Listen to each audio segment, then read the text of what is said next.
Ate, pabili po ng apat na... Yes! Ate, pabili po ng apat na takoyaki. Okay. Wait lang Ate, ano po yung puting nilalagay nyo?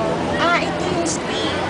So, ganito po sinisimulan ko paano magluto ng takoyaki. Una, nilalagay ko yung butter. Yung kulay puting na yan, itong liquid na to. Ito yung butter. Mixture of premix na may itlog at saka water. After that, ilalagay ko yung squid. Ayan. Chopped squid. Sa bawat bowl. And then, sprinkle natin yung chopped vegetable. Make sure hindi pa dry yung nilagay ng butter. Kasi pag dry na yan, hindi nakakapit. Hindi dapat natin fresh yung Yes, vegetable. fresh. Straight from farm. And then, kailangan nakuberan siya lahat ng sprinkled vegetable. At tapos, bumuburat ko siya ng red ikaw na kukurang ka namin. At hintayin natin siyang maluto. After 3 minutes. Ate, ilang oras ate na nagluluto ka? Lahat, pag nag-iisada ka, 5 minutes. 5 minutes. Ate, ano itong lutuan nyo? Anong gawa? Actually, ito, namimili naman sa mga department store, appliance department store. Pero itong ganitong klaseng design, pinasadya nila. Meron siyang, ito kasi electric, meron din gasolina, may yung apoy, may burner talaga na. Ate, anong ginagawa nyo para hindi kumapit yung takoyaki dyan sa... Ayun, bali nilalagyan natin siya ng oil. Anong klaseng oil to ate? Olive oil. Olive oil. Para sa siya. Kaya ate, saan po galing yung mga ingredients nyo po? Ito mga ingredient kasi merong sariling kumisari yung company namin na nagpa-process ng lahat ng materials tsaka ingredients na dinideliver naman sa amin every day.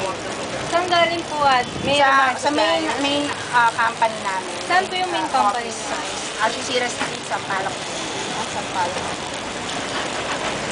Ayan. So pag ganyan na, medyo golden brown na siya, pwede na siyang iangat para malagyan naman yung kabila.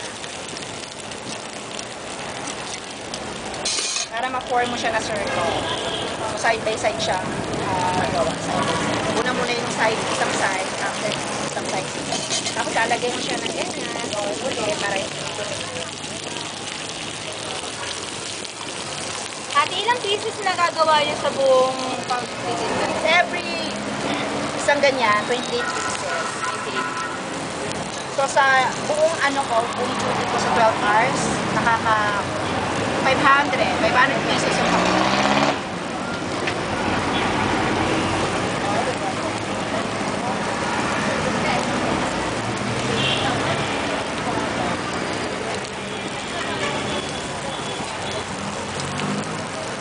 Ate, hindi naman mabilis masunog yung takoyaki. Kailangan, pag nagluto ka nito, mabilis ka kumibos. Alam mo kung ano yung pagkakasunod-sunod ng mga. Tama, yun na una mong sinalang, yun ang una mo rin iaangat. Kasi, lalo na sa gitna kasi malakas ang apoy sa gitna. Ano po kalakas yung apoy ate? Dapat ba low heat? Nagmamadali ka, kasi may mga customer yung nagmamadali. So, kailangan mo i-pull sa 350. Ay ate, yung mga, di ba, meron ba kayong mga ibang takoyaki na hindi nabebenta? Oo, yung mga Ay, anong ginagawa mga niyo LO, dun, ate? Pagka gano'n, ini-LO yun, tapos binabalik namin sa office namin para merong proof na may natira talaga. Hindi naman Ano yung pwedeng- LO po ate? Yung leftover.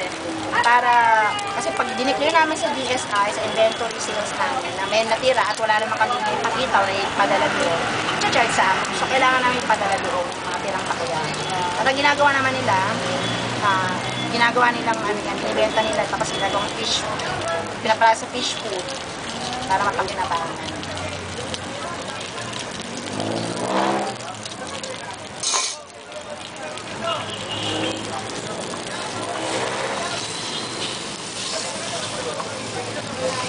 Madali lang pa natin gumawa ng ganyan.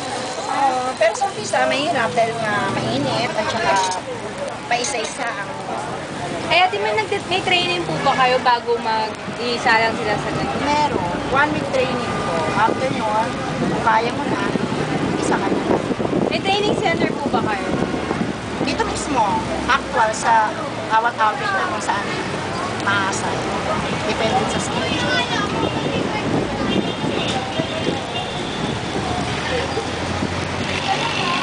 Ate, bukod sa takoyaki, ano po ba yung mga binibenta niyo?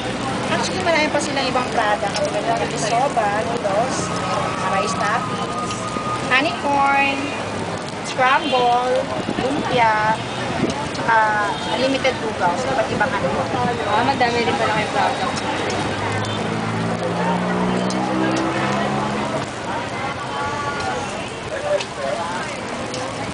So, ayan. Medyo maluluto na siya, kaya kailangan nauwi na para hindi siya Ate, paano nyo malalaman na maluto na yung takoyaki? Paano malalaman? Pag tinusok mo siya at inangat at naangat siya, ibig sabihin luto na siya. Pero pag hindi pa, ibig sabihin liquid pa yung sa ilalim niya, kaya hindi pa siya naangat.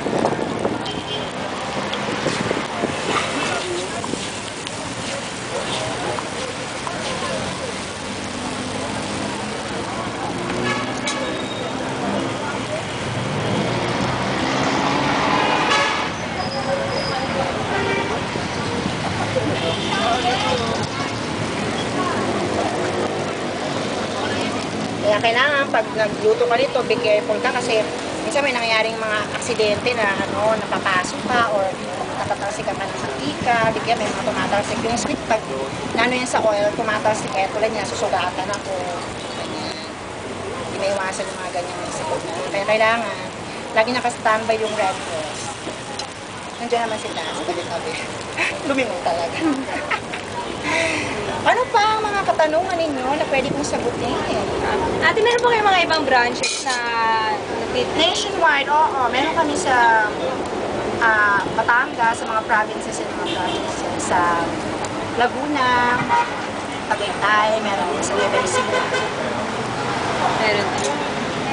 Ate, di ba meron kayong parang Ano? shifting? Shifting, kasi sa amin, 12 hours studio. Ngayon, shifting ko lang, isang tao lang sa isang outlet. Kasi nagdidepende yun sa sales. Kung ang sales mo ay lumampas ng 6,000 above, it means kailangan dalawa yung tao. Kahit kung sales mo bumaba ng 3,000 below, sabihin isang tao, kaya na yun ng isang tao. At 12 hours studio. Kung ano man yung mga, katulad niya, mag-isa ako, kung ano man yung mga mawawala or mangyari mga sa outlet, liable ako doon. Kaya kailangan lahat ng mga materials dito ingatan. Ay, ate, yung may-ari ba nitong takoyaki? Minsan ba siya na tinitignan yung mga outlets? Oo, may checker kami every month. Mamaya pupunta rin dito. Para i-check mo naman yung mga kulang sa outlet or ano man yung mga problema,